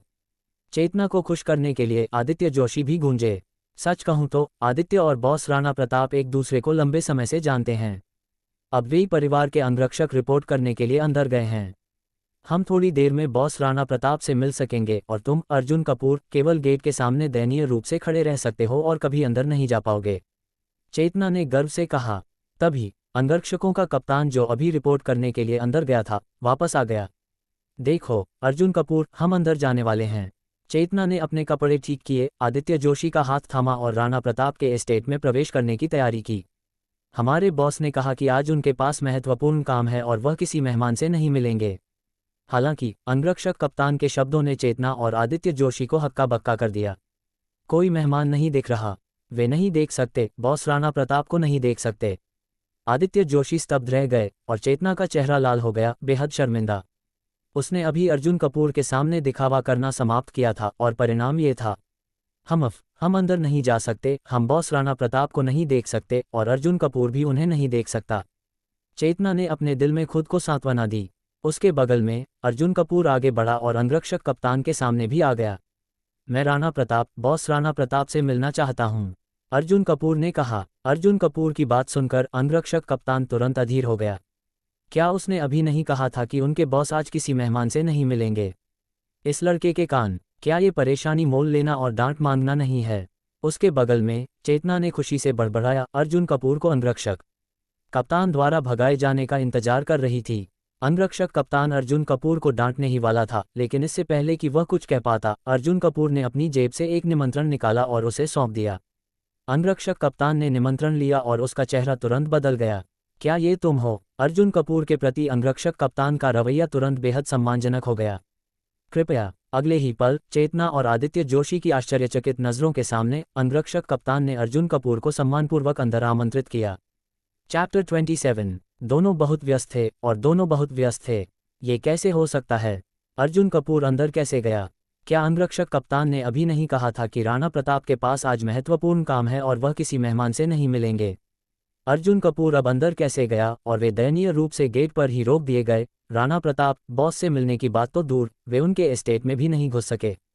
क्या हो रहा है? चेतना का चेहरा पीला पड़ गया और वह वास्तव में यह नहीं समझ पा रही थी। अंत में चेतना ने सारी जिम्मेदारी आदित्य जोशी पर डाल दी। तुमने ये कैसे किया? चेतना ने असंतुष्ट होकर पूछा। मैं नहीं जानता कि यह कैसे होगा। वह आदमी अंदर कैसे गया? आदित्य जोशी ने बेबसी से कहा। अर्जुन कपूर, एक परित्यक्त युवक जिसने हमारे कपूर परिवार से संबंध तोड़ लिया और एक बेकार जो केवल दिया पटेल के सहारे जी सकता है, वह अंदर कैसे जा सकता है? तुम जोशी परिवार के प्रत्यक्ष वंशज हो। चेतना ने जारी रखा। तुमने क्या कहा? अर्जुन कपूर दिया पटेल के सहारे जीता है। आदित्य जोशी चौंक गया। उसने दिया पटेल को पहले देखा था। वह पटेल समूह की बेटी थी और बेहद खूबसूरत थी। वह चेतना की तुलना में कहीं अधिक थी। अभी चेतना ने कहा कि अर्जुन कपूर एक महिला के सहारे जीता है। आदित्य जोशी ने सोचा कि अर्जुन कपूर 60 या 70 साल की महिला के सहारे जीता है। अब चेतना ने उसे बताया कि अर्जुन कपूर दिया पटेल के सहारे जीता है। यह महिला बहुत स्वादिष्ट है। अगर वह दिया पटेल के सहारे जी सकता तो वह अपने सपनों में भी मुस्कुराता हुआ उठता। उसके लिए जोशी परिवार से संबंध तोड़ना भी असंभव नहीं होता। तुम्हें किसने पूछा? मैं तुमसे पूछ रही हूं कि तुम अंदर क्यों नहीं जाते? चेतना ने डांटा। बकवास। अर्जुन कपूर वास्तव में मेरी पीढ़ी के लिए एक रोल मॉडल, आदर्श और भगवान है। लेकिन इस समय आदित्य जोशी चेतना की बातों को नहीं सुन सका। उसका दिमाग अर्जुन कपूर की पूजा से भरा हुआ था। मिस्टर जोशी, क्या तुमने मेरी बात सुनी? तुम बड़े बॉस राणा प्रताप को देख सकते हो, है ना? हम यहाँ क्यों रोके गए हैं? चेतना ने फिर से डांटा। मुझे डांटने की हिम्मत कैसे हुई? अगर तुम बड़े बॉस राणा प्रताप को नहीं देख सकती तो यह मेरी समस्या नहीं है। अगर तुम में हिम्मत है तो जाकर खुद उनसे मिलो, आदित्य जोशी ने अधीरता से कहा। तुम्हारा रवैया क्या है? चेतना स्तब्ध रह गई। आदित्य जोशी उसका प्रेमी था। उसकी हिम्मत कैसे हुई उससे इस तरह बात करने की? तुम क्या कह रही हो? दूर जाओ, मैं तुम्हें और नहीं देखना चाहता। मैं यहाँ अपने आदर्श का इंतजार करना चाहता हूँ। मैं उसका छोटा भाई बनना चाहता हूँ। आदित्य जोशी ने एस्टेट में अर्जुन कपूर की पीठ को बहुत प्रशंसा के साथ देखा। इस समय उसने अर्जुन कपूर की हद से ज्यादा प्रशंसा की। वह अर्जुन कपूर का छोटा भाई बनना चाहता था। जब तक वह अर्जुन कपूर का आधा नहीं, 5वां हिस्सा नहीं, यहाँ तक कि 10वां हिस्सा भी सीख सकता, ये ठीक होगा। वह चेतना का पीछा करने में बहुत आलसी था, जो एक ग्रीन टी गलती और दिखने में औसत थी। अब उसका लक्ष्य और ऊंचा था। चेतना गुस्से से तिलमिला उठी। पहले उसे अर्जुन कपूर ने थप्पड़ मारा था और अब उसके प्रेमी ने उससे ऐसा कहा। चेतना का चेहरा वास्तव में खो गया था। तुम इंतजार करो। चेतना गुस्से से तिलमिला उठी और टैक्सी लेकर चली गई। केवल आदित्य जोशी अपने आदर्श अर्जुन कपूर का इंतजार कर रहा था। एस्टेट में अंगरक्षकों के कप्तान के नेतृत्व में अर्जुन कपूर सबसे अंदरूनी हिस्से में चला गया। अभी अंगरक्षकों के कप्तान ने इंटरकॉम के माध्यम से अंदर सूचित किया था। ये जानकर कि वांगजियांग मंडप का बॉस आ गया है, राणा प्रताप व्यक्तिगत रूप से अर्जुन कपूर का स्वागत करने के लिए बाहर आए। जब राणा प्रताप ने देखा कि अर्जुन कपूर इतना युवा है तो वह भी चौंक गए। वांगजियांग मंडप के नए बॉस अर्जुन कपूर ने परिचय दिया। वेई की सुरक्षा कंपनी के बॉस राणा प्रताप भी बोले। उसके बाद राणा प्रताप ने पहल की और अपना हाथ बढ़ाया और हाथ मिलाना चाहा। अर्जुन कपूर ने भी अपना हाथ बढ़ाया और राणा प्रताप से हाथ मिलाया। ये सिर्फ इतना था कि जैसे ही उनके हाथ छुए, राणा प्रताप ने अचानक जोर लगाया, जैसे कि वह अर्जुन कपूर को, जिनसे वह अभी मिले थे, एक चेतावनी देना चाहते हों। सच कहूं तो राणा प्रताप ने अर्जुन कपूर को नहीं, अधिक सटीक रूप से वांगजियांग मंडप के नए बॉस को मेहमान बनने के लिए आमंत्रित किया और यह अच्छी नीयत से नहीं था। मुंबई में एक बड़े बॉस के रूप में राणा प्रताप ने भी वांगजियांग मंडप पर अपनी नज़रें गड़ाई थीं। अगर वह वांगजियांग मंडप पर कब्जा कर सकते, मुंबई के नंबर 1 रेस्तरां का अधिग्रहण उनके उद्योग के विकास में बहुत मददगार होगा। आज उन्होंने अर्जुन कपूर को केवल अर्जुन कपूर की ताकत का परीक्षण करने के लिए आने के लिए आमंत्रित किया। अगर अर्जुन कपूर में वास्तव में कोई ताकत नहीं है तो वह कार्रवाई करेंगे। राणा प्रताप का सामना करते हुए जिन्होंने अचानक जोर लगाया, अर्जुन कपूर की अभिव्यक्ति शांत थी, लेकिन उन्होंने अपनी ताकत भी बढ़ाई। हालांकि राणा प्रताप एक नायक थे जिन्होंने अपनी वर्तमान स्थिति तक पहुंचने के लिए कदम दर कदम कड़ी मेहनत की थी और बहुत कुशल थे, लेकिन वह खुद से एक शीर्ष लड़ाई मास्टर से मेल खाने से बहुत दूर थे। अब ऐसा लगता है कि पहले शीर्ष लड़ाई कौशल प्राप्त करने का उनका पिछला चुनाव एक बेहद सही चुनाव था। जैसे ही अर्जुन कपूर ने जोर लगाया, राणा प्रताप को कुछ गड़बड़ महसूस हुई। राणा प्रताप इस तरह अर्जुन कपूर से हारने को तैयार नहीं थे, इसलिए उन्होंने फिर से जोर लगाया। दुर्भाग्य से, चाहे उन्होंने कितनी भी मेहनत की, वह अंत में अपने दांत पीसते रहे और उनका शरीर थोड़ा कांप गया, लेकिन वह अर्जुन कपूर को नहीं हरा सके। अर्जुन कपूर वहां शांति से खड़े थे, मानो अप्रभावित हों। मिस्टर कपूर की ताकत अद्भुत है। राणा प्रताप आश्वस्त हैं। अंत में राणा प्रताप इसे और नहीं सह सके और उन्होंने स्वेच्छा से हार स्वीकार कर ली। मैंने मिस्टर कपूर को कम आंका। किसी और बात को छोड़ दें, मिस्टर कपूर के कौशल और ताकत सरल नहीं हैं। राणा प्रताप की बात सुनकर अर्जुन कपूर ने जोर लगाना छोड़ दिया। पहले दौर में अर्जुन कपूर जीत गया। कृपया। राणा प्रताप ने निमंत्रण का इशारा किया और अर्जुन कपूर को अंदर आमंत्रित किया। इस समय लिविंग रूम में चांदी के फ्रेम वाले चश्मे और एक सौम्य रूप वाला एक आदमी था। मैं तुम्हें मिलवाता हूँ, यह मेरा सहायक समीर पटेल, मिस्टर पटेल है, राणा प्रताप ने कहा। अर्जुन कपूर ने इस समीर पटेल के बारे में थोड़ा सुना था। हालांकि उन्हें सहायक कहा जाता था, समीर पटेल राणा प्रताप के सैन्य सलाहकार की तरह अधिक थे। अर्जुन कपूर और समीर पटेल ने एक दूसरे को सिर हिलाकर अभिवादन किया और एक दूसरे को जाना। जैसे ही वह बैठे, राणा प्रताप ने अर्जुन कपूर का औपचारिक रूप से परीक्षण करना शुरू करने की योजना बनाई। अभी यह सिर्फ एक एपेटाइजर था, कुछ नहीं। अब असली बात है। मिस्टर कपूर, आप राणा प्रताप के एस्टेट के बारे में क्या सोचते हैं? राणा प्रताप ने पूछा। अच्छा है, अर्जुन कपूर ने सिर हिलाया। राणा प्रताप का एस्टेट वास्तव में अच्छा था। अगर मौका मिला तो अर्जुन कपूर भी एक बड़ा एस्टेट बनाना चाहेंगे। मिस्टर कपूर, आप बहुत दयालु हैं। मेरा एस्टेट वास्तव में बहुत साधारण है और काफ़ी बड़ा नहीं है। मैं आसपास के 2 किलोमीटर को खरीदकर एस्टेट का विस्तार करने की योजना बना रहा हूँ, राणा प्रताप ने कहा। वैसे समीर पटेल, आसपास के 2 किलोमीटर को खरीदने में कितना खर्च आएगा? राणा प्रताप ने समीर पटेल की ओर देखा। अनुमान है कि 10 अरब से अधिक होगा, समीर पटेल ने अनुमान लगाया। केवल 10 अरब से अधिक, थोड़ी सी रकम, लेकिन ये हमारे समूह का कुछ महीनों का मुनाफा है, राणा प्रताप ने बड़ी शान से कहा। उनके बगल में अर्जुन कपूर ने कुछ नहीं कहा, लेकिन बस अपने दिल में शिकायत की 10 अरब से अधिक, ये वास्तव में एक छोटी सी रकम है, लेकिन ये सिर्फ मेरी दैनिक कमाई है। ये देखकर कि अर्जुन कपूर उनकी वित्तीय संसाधनों से चकित नहीं लग रहे हैं, राणा प्रताप ने अपना दृष्टिकोण बदल दिया। चैप्टर 28। दोनों बहुत व्यस्त थे और दोनों बहुत व्यस्त थे। वैसे समीर पटेल, मैंने जिस मास्टर कार्ड ब्लैक कार्ड के लिए आवेदन किया था, उसका क्या हुआ? राणा प्रताप ने समीर पटेल की ओर फिर से देखा। बॉस, इसे समीक्षा के लिए लगभग आधा महीना हो गया है। मुझे लगता है कि यह लगभग हो गया होगा। आपकी संपत्ति के साथ आवेदन पास करने में कोई समस्या नहीं होगी। समीर पटेल सहमत हुए। वह अच्छी तरह जानते थे कि बॉस क्या करना चाहते हैं। चेन फैन का परीक्षण करने के ये विचार वही थे जो उन्होंने पहले राणा प्रताप को बताए थे। ये ठीक है, राणा प्रताप ने संतोष के साथ सिर हिलाया और फिर अर्जुन कपूर की ओर देखा।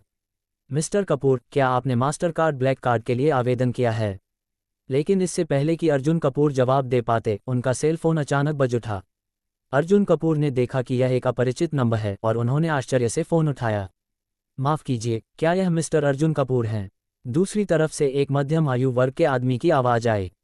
मैं अर्जुन कपूर हूँ, आप कौन हैं? प्रिय मिस्टर अर्जुन कपूर, नमस्कार, मैं प्रथम रॉयल बैंक ऑफ भारत के घरेलू नेताओं में से एक हूँ। क्योंकि आप हमारे प्रथम royal bank of Bharat master card black card के मालिक बन गए हैं, बैंक ने मुझे आपका बैंक बटलर बनने के लिए नियुक्त किया है। दूसरी तरफ के आदमी ने अपना परिचय दिया। ओह, आप प्रथम रॉयल बैंक ऑफ भारत द्वारा मुझे सौंपा गया बटलर हैं। अर्जुन कपूर ने सिर हिलाया और दूसरी पार्टी की पहचान समझी। हम उनके बगल में राणा प्रताप और समीर पटेल दोनों अर्जुन कपूर की बातें सुनकर जम गए। क्या उन्होंने कुछ समय पहले विभिन्न ब्लैक कार्डों का अध्ययन नहीं किया था, इसलिए उन्होंने प्रथम रॉयल बैंक ऑफ भारत की जानकारी भी देखी थी। विभिन्न ब्लैक कार्डों के भी अलग अलग स्तर होते हैं। ऑयल कंट्री का प्रथम रॉयल बैंक का ब्लैक कार्ड शीर्ष ब्लैक कार्डों में से एक है, जबकि राणा प्रताप द्वारा आवेदन किए गए ब्लैक कार्ड को केवल मध्यम स्तर का ब्लैक कार्ड माना जा सकता है, जिसकी ऑयल कंट्री के प्रथम रॉयल बैंक के ब्लैक कार्ड से कभी तुलना नहीं की जा सकती। इनमें से अधिकांश विश्व स्तरीय ब्लैक कार्ड आमंत्रण आधारित होते हैं और आप उनके लिए स्वयं आवेदन नहीं कर सकते। प्रथम रॉयल बैंक ऑफ भारत ने अब अर्जुन कपूर को एक बटलर क्यों सौंपा? क्या मामला है? क्या अर्जुन कपूर और प्रथम रॉयल बैंक ऑफ भारत के बीच कोई महत्वपूर्ण सहयोग है? राणा प्रताप और समीर पटेल थोड़े भ्रमित थे। फोन के दूसरी तरफ अर्जुन कपूर की बातें सुनने के बाद आदमी ने वादा किया।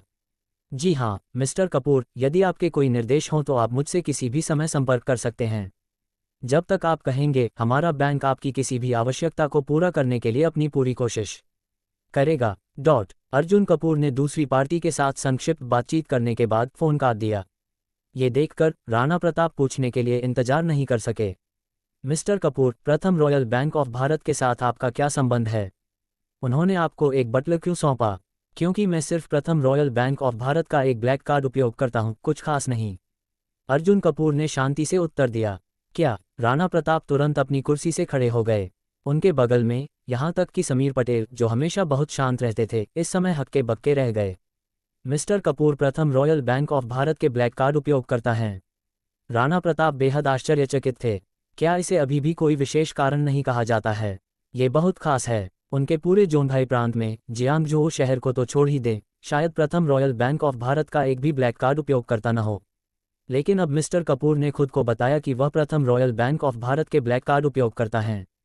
ये पहचान बहुत शक्तिशाली है। यह उल्लेख नहीं है कि उनके मास्टर कार्ड ब्लैक कार्ड के लिए अभी तक आवेदन भी नहीं किया गया है, यहाँ तक कि अगर इसे आवेदन भी किया जाता है तो ये दूसरों जितना अच्छा नहीं है। तुरंत राणा प्रताप को शर्मिंदगी महसूस हुई। वह भी दूसरों के सामने अपनी संपत्ति का दिखावा करना चाहते थे। ये कितना हास्यास्पद है। प्रथम रॉयल बैंक ऑफ भारत का ब्लैक कार्ड उपयोगकर्ता बनने के लिए अर्जुन कपूर बेहद अमीर होने चाहिए। राणा प्रताप भावनाओं से भर गए। नहीं तो वांगजियांग मंडप के मामले को भूल जाओ। प्रथम रॉयल बैंक ऑफ भारत के ब्लैक कार्ड उपयोगकर्ताओं के साथ गड़बड़ करना निश्चित रूप से आसान नहीं है। राणा प्रताप ने समीर पटेल को एक अर्थपूर्ण संकेत दिया। समीर पटेल समझ गए कि राणा प्रताप का क्या मतलब है, लेकिन वह अभी भी हार नहीं मानना चाहते थे। अंत में समीर पटेल ने एक फैसला किया।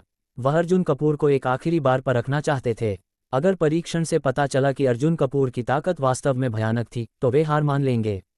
मिस्टर कपूर, बॉस आपके बॉस के एस्टेट में आने के लिए बहुत आभारी हैं।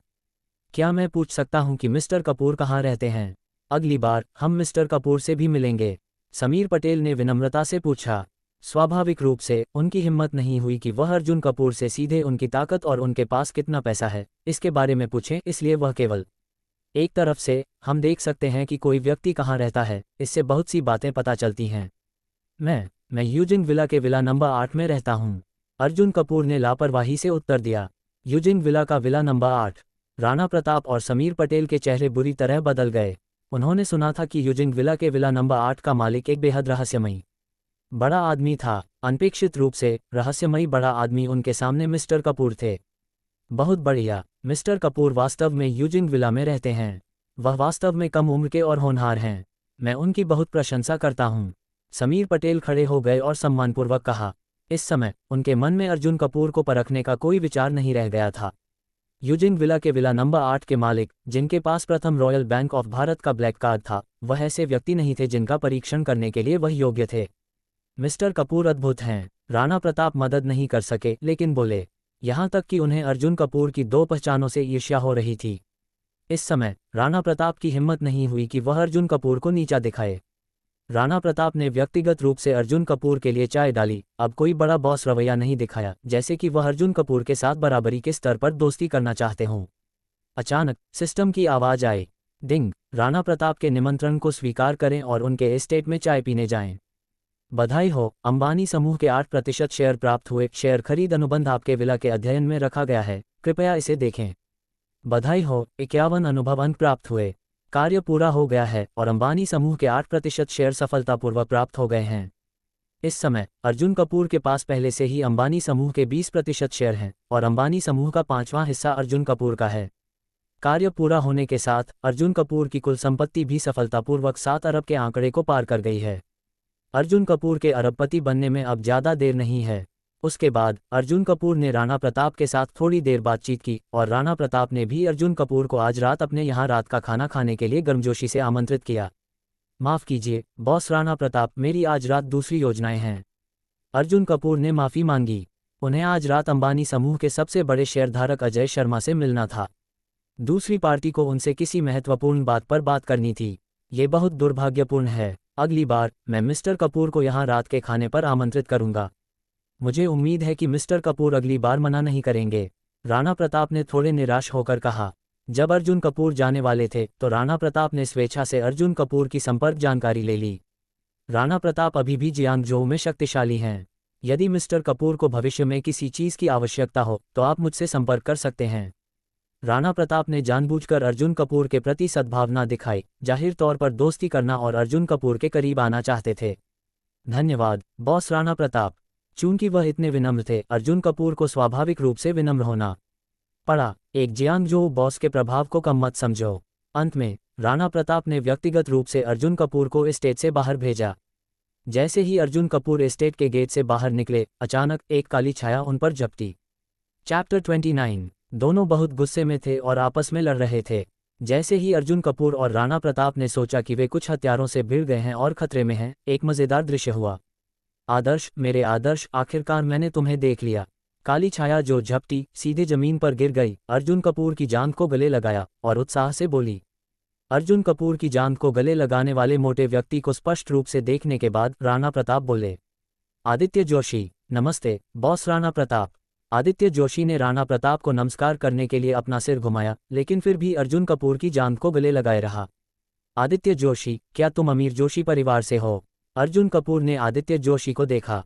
हाँ आदर्श। आदित्य जोशी ने प्रशंसा से अर्जुन कपूर को देखा और बार बार सिर हिलाया। क्या आदर्श, तुम पहले उठो, अर्जुन कपूर बोले। एक आदमी द्वारा गले लगाए जाने पर अर्जुन कपूर को बहुत अजीब लगा।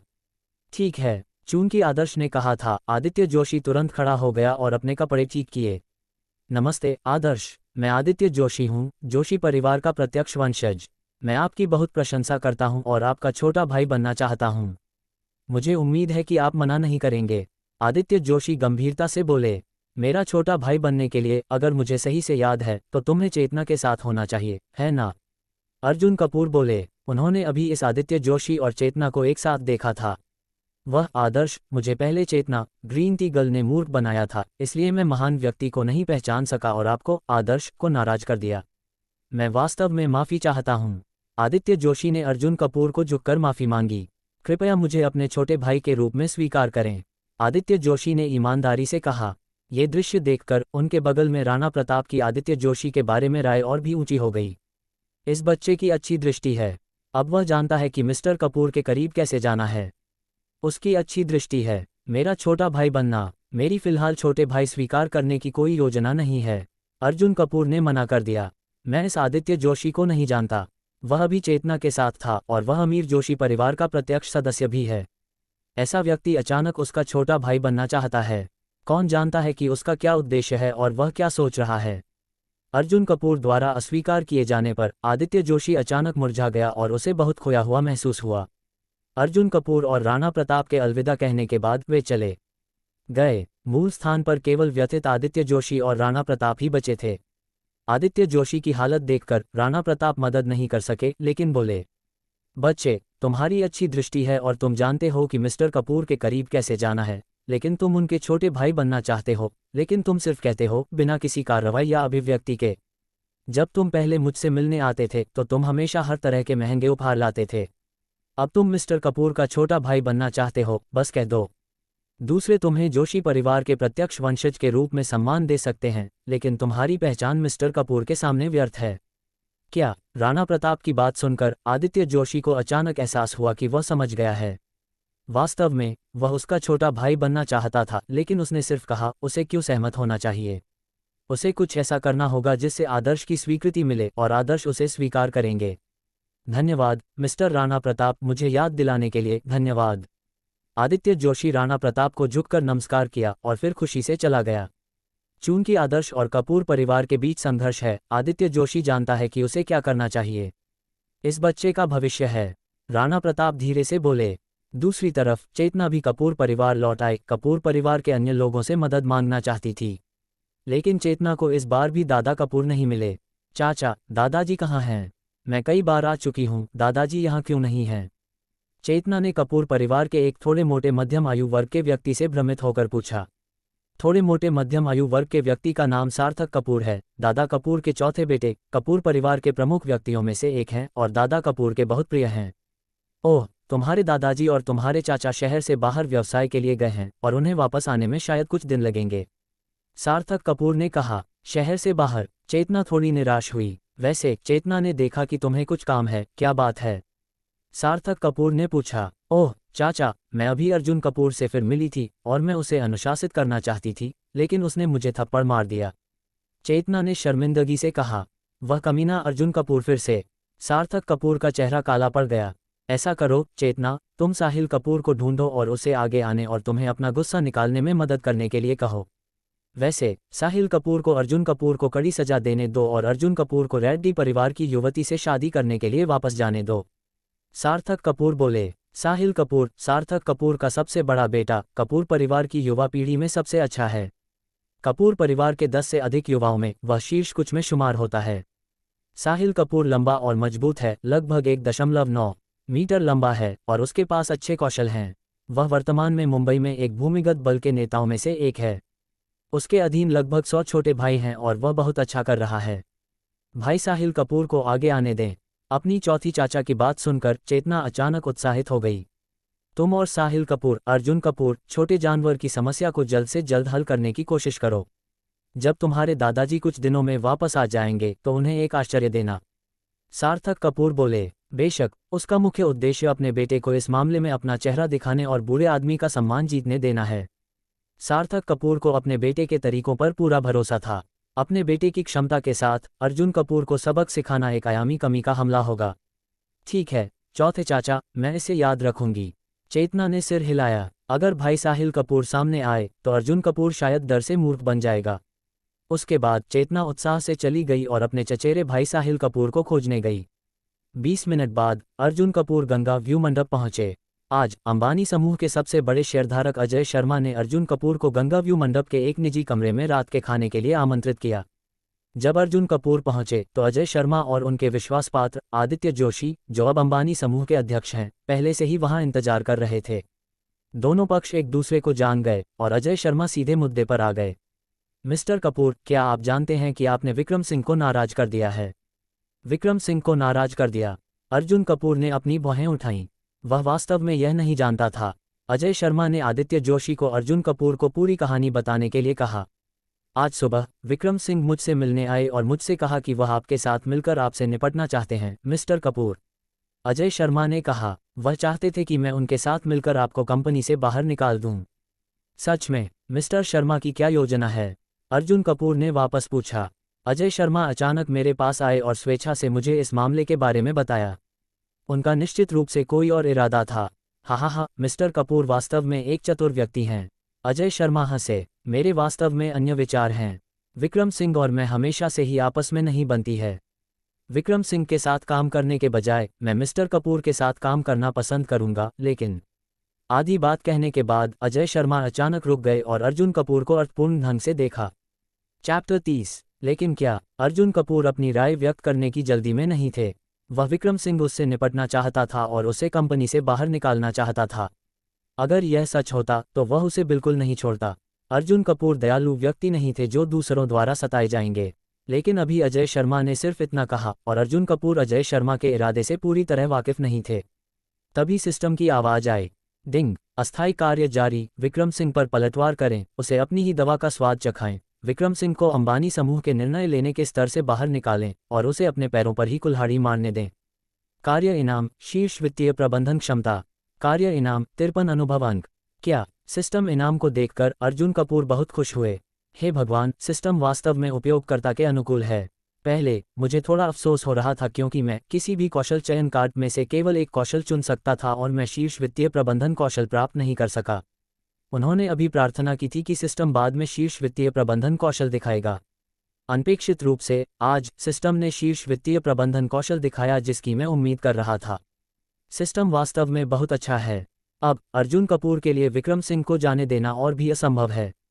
लेकिन मुझे मिस्टर कपूर के विचारों और क्षमताओं के बारे में नहीं पता। अजय शर्मा बोले। बस मिस्टर कपूर को बताएं कि मेरे पास वर्तमान में अंबानी समूह के 22.5% शेयर हैं और विक्रम सिंह के पास 20.3% हैं, जो मुझसे ज़्यादा अलग नहीं है। और मैंने सुना है कि विक्रम सिंह उन छोटे शेयरधारकों के शेयर भी खरीद रहा है और वह मेरे समूह के सबसे बड़े शेयरधारक की स्थिति पर नज़र गड़ाए हुए है। मेरा मिस्टर कपूर से कोई संघर्ष नहीं है, लेकिन मेरा विक्रम सिंह से संघर्ष है। विक्रम सिंह को मिस्टर कपूर से निपटने में मदद करने के बजाय मैं मिस्टर कपूर के साथ मिलकर विक्रम सिंह को कंपनी से बाहर निकाल दूं। यह मेरी ईमानदारी साबित करने के लिए पर्याप्त है। सुनने के बाद अर्जुन कपूर ने सिर हिलाया और वह मोटे तौर पर समझ गए कि अजय शर्मा क्या करना चाहते हैं। बेशक मैं ऐसा करता हूं और इसकी शर्तें हैं। मुझे उम्मीद है कि मिस्टर कपूर इस पर सहमत हो सकते हैं, अजय शर्मा ने कहा। अजय शर्मा ने यह कहा जो अर्जुन कपूर की अपेक्षाओं के भीतर था। अगर कोई शर्त नहीं होती तो दूसरे उसकी मदद क्यों करते?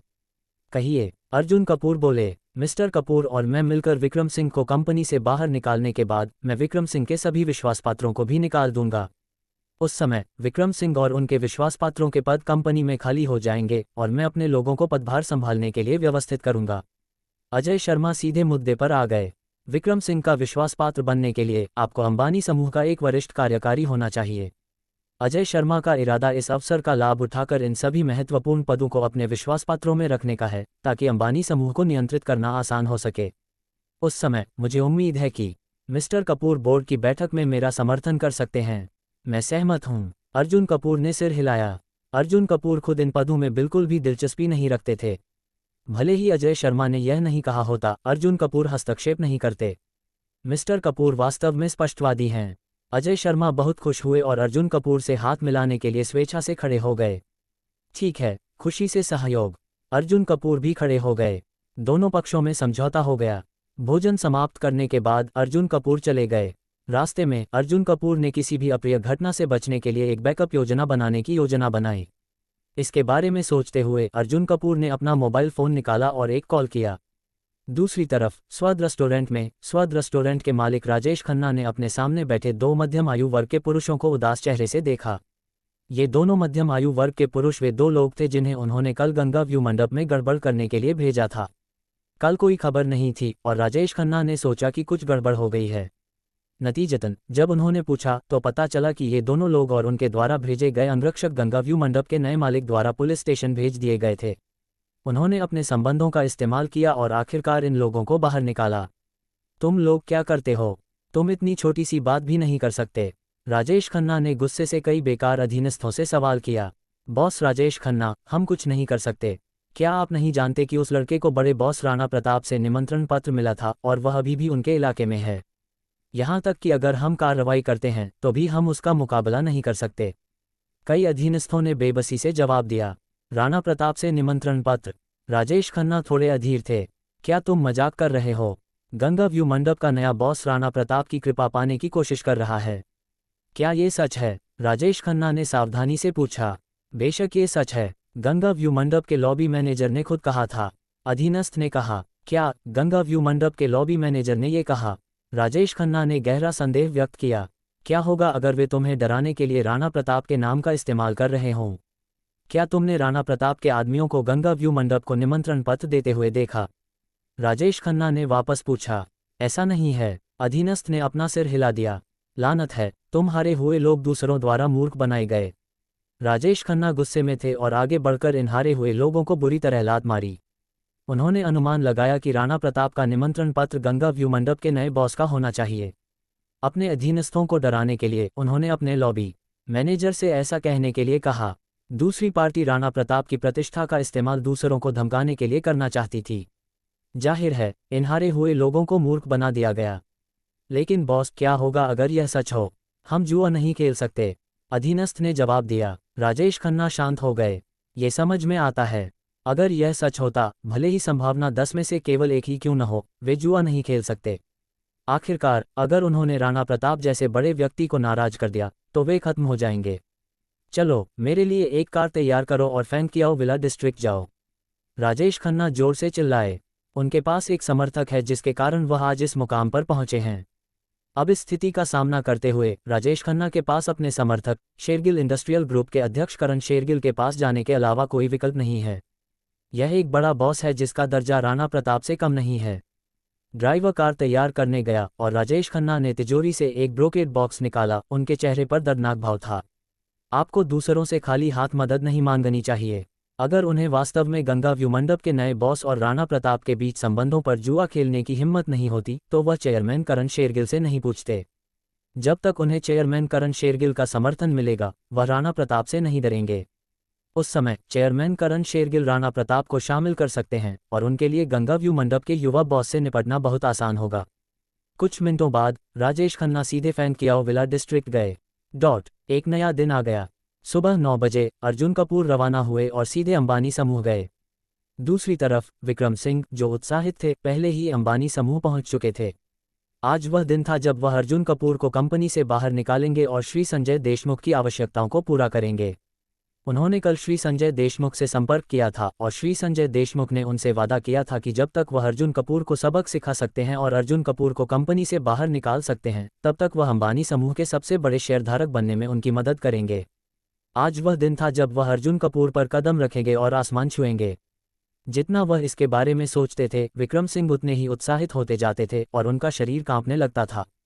इस समय विक्रम सिंह के एक विश्वासपात्र अचानक आए और विक्रम सिंह के कान में कुछ फुसफुसाए। एक पल में विक्रम सिंह की अभिव्यक्ति ढीली पड़ गई।